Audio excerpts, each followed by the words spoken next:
Welcome to psychology. நீங்கள் ஸ்டூடெண்ட்டாக எப்பயுமே படிச்சுட்டு இருக்கவரா, உங்களுக்கான ஒரு டிப்பு இப்போ தான் சொல்ல போகிறேன்.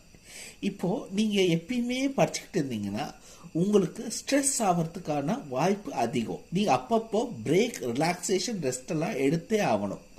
ரெஸ்ட் உங்கள் பாடிக்கு, ரிலாக்ஸேஷன் மைண்டுக்கு. ரெஸ்ட்டுன்னா இப்போது வசதியாக உட்கார்றது, இல்லை ஸ்லீப்பு, தூங்குறது, இதெல்லாம் ரெஸ்ட் கேட்டகரியில் வந்துடும். ரிலாக்ஸேஷன்னா மைண்டுக்காக, அதாவது டிவி பார்க்கறது, சினிமாவுக்கு போகிறது, ஃப்ரெண்ட்ஸ் கூட டிஸ்கஸ் பண்ணுறது, ஜாலியாக பேசுறது, ஃபேமிலி மெம்பர்ஸ் கூட, இதெல்லாம் ரிலாக்ஸேஷன் கேட்டகரியில் வந்துடும்.